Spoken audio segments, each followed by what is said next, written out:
Everyone, and welcome to episode 3 of the Art and Health podcast, Artsy, Heartsy. I'm your host, Tamara. Let's get started. Last time we discussed burnout and its effect on the psyche. This week we'll be talking about socialization and why it's important for your physical health. The health course didn't just discuss the foods you ate and working out, it also talked about things in the environment in which you surround yourself with. This week we'll be talking about being social. As humans, we evolved to be social creatures. One individual cannot do everything themselves, and those who claim to can't do so forever. Being social is a part of life and essential to your overall health, whether you like it or not. I'm not going to sit here and say that making friends is easy. It's not, especially if you're an adult. Then you can like something and another kid could enjoy the same thing. You would talk about it for hours, become friends instantly, and see each other every day at school. That relationship could last for years until you finally drifted apart as you got older. As an adult, you look for friends with meetup groups, network, communicate through message boards, and meet new people through old acquaintances. And if you make new friends, now it's up to you to maintain these relationships. It can get tricky, especially if you're introverted, socially inept, or a combination of the two. Despite the challenges, you must try to maintain these relationships. As I said before, we're a social species and we need human interactions. It may be hard to believe, but there are physical ramifications to isolating yourself. It is said to be akin to smoking 15 cigarettes a day, cause an increase in heart failure and a 50% increase in dementia. I have seen several clients who fall into this category. Many are physically active and eat right, but still have heart problems. When I dug deeper into their personal lives, I found a pattern showing that a client usually doesn't have a support system that they used to. And despite doing everything, quote, right, they still have these issues. I have friends who say it's hard to keep in touch. And I know that to be true because I've also had trouble with it. As an adult, you have a million things to do, like work, pay bills, spend time with family, grocery shopping, pay bills, get gas, clean your home, make doctor's appointments, pay bills, take care of your kids, complete house projects, go to events. I remember having these conversations with friends. We always said we should get together more often, but then a few months passed and we hardly texted each other. Life gets in the way. Did I mention all the bills we have to pay? They say it takes a village to raise a child, but it has become socially dismantled for many and can become challenging to cultivate your own. Do people even go to a neighbor's door to ask for a cup of sugar, or was that propaganda the whole time? We're in an age where you are the one that must cultivate and maintain your village. I'm going to go into a very personal subject. I have lost a lot of important people in my life. They passed away a long time ago, but when I think about them, I get teary-eyed, and I remember all the great times we had. When I think about community, I think about my grandfather and the people he's affected when he was alive. There were many sides to him. He had a passion for life.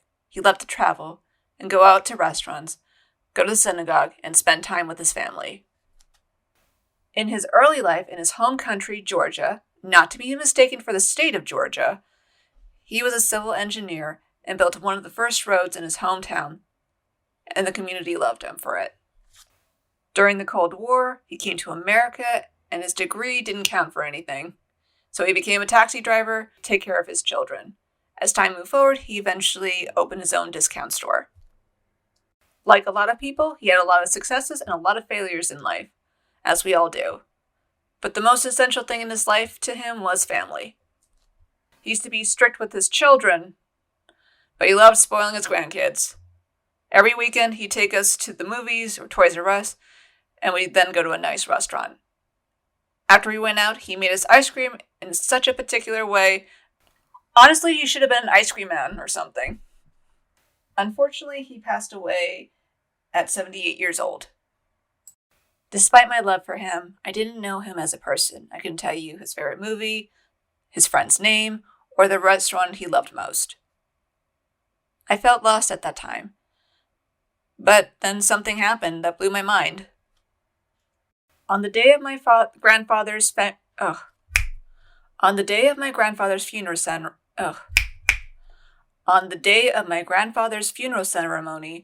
the funeral home was packed with people I've never seen before, and it was so crowded that dozens of people had to stand.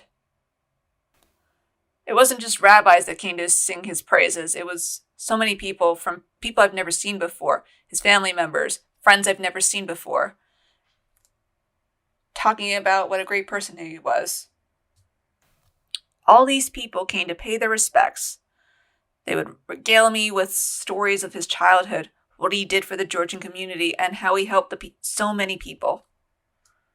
Despite the tragedy of his passing, he lived a fulfilling life. He may not have realized it, but seeing the people who showed up for him gave a clear message that he has touched so many lives. 2 or 3 years later, I went to another funeral that had a completely different effect on me. Hardly anyone showed up to this service. Rumor had it that the man's son didn't even bother to show up. The rabbi didn't have much to say about this man and instead talked about the dangers of not living by God's word and forgiving and accepting the man he tried to become in his last years. It was sad that no one really had anything nice to say about him. He died at 59 years old, and no one found out until the next day. So the question is, how are you going to have a social life when you yourself are not social? One thing you can actually start by is going to an event that truly interests you. So let's say you're into video game, you're into music, you're into drawing. See if there's any art-related or any events that are related to your hobbies and start going to those. That's going to be a start. You will find you'll see many like-minded people who have the same interest, but you're not going to like every single one of them. You'll probably like, less than 10 people. So like out of 100 people, you connect with 10 people. Those 10 people, you lose touch with about 7 of them. So then there's 2 or 3 left. It just kind of gets smaller and smaller, but then it's sort of, you try again. And I guarantee you, like, if you try, at least you will make a friend. How you make friends is very unique to how you operate as an individual. You can start off as a really shy person and only open up when someone's talking about something you know, like, so much about it. One time I was a huge Legend of Korra fan. I still love it. I know it. I accept it for all its flaws, warts and all. But I also got the 4th season character Bible book. So I kind of got more details, like how the show was made.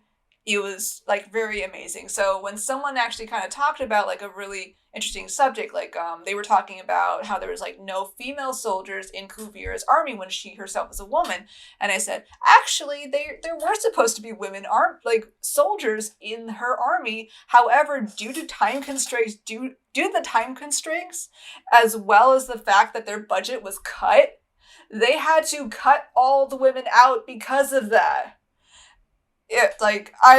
So that's how I made like a couple of friends that way. So like knowing your stuff can also help, especially if you're super into it. When I was younger, I was very jealous of my mom because she was a very social person and she seemed to make friends wherever she goes. I asked like, how'd you meet your best friend? And you want to know what she told me? She told me that she met one of her best friends in the bathroom just using an eyelash curler. Like her friend, she asked like, what is that? And she just like went into detail about eye curlers, like how it works, how to use it, and then showed her, and they have been really good friends even to this day. Like it's really amazing when I think about it, how friendships can actually last. And it started so simple. And one thing she kept doing was just talking to her on the phone every chance she got. She planned events with her. They went to restaurants together. They went to parties together. They went to each other's houses, back and forth. And even when life got, bigger, they got married, they had children, they didn't completely lose contact. Like it was less frequent as life goes on. as usual, but they would always at least try to like be consistent with each other. So like when texting was free, like available, that's when mom started texting like little funny, like little things, just like catch up, things like that. So it's always just like you being consistent with trying to keep in touch with them and also keeping your word. So say you're going to do something, you want to do something, and you do it. Have integrity.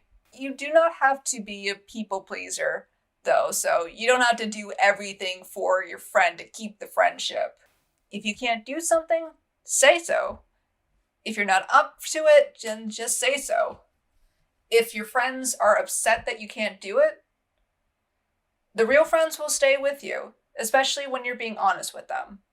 It might get a little more complicated with a group clique. So one thing you should probably be doing is also when you feel like you are being left out all the time, definitely tell them that. If they say, oh, no, they're denying it, or they're making excuses, I would say, like, this is how I'm feeling, and if they just try and turn you away, then it might be best to find another group, because a friendship group should never purposely exclude you. If they've done it innocuously, it's one thing, but if they do this because they don't like really care about you, you're just there for them, then it's best for you to go. Like I said, it's very hard to maintain friendships, but if you keep trying, I guarantee you will find a group of people that you will love and you feel like you can conquer the world with, or at least play World of Warcraft with. It's the same thing.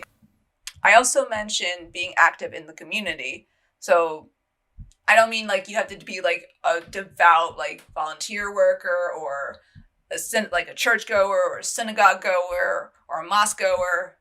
More like just being present in your community. So like you can do like the volunteer service or something that very interests you. So let's say you want to do an art gallery, you can donate to an art gallery, you can donate to a charity, you can donate to a veterinarian, you can actually like help like volunteer when you're young or like on the weekend to help with pets or something. It's really up to you how you want to build that community as well. What interests you? For introverts who like to definitely recharge, you should definitely recharge, because I love to recharge as well, especially in a very crowded event.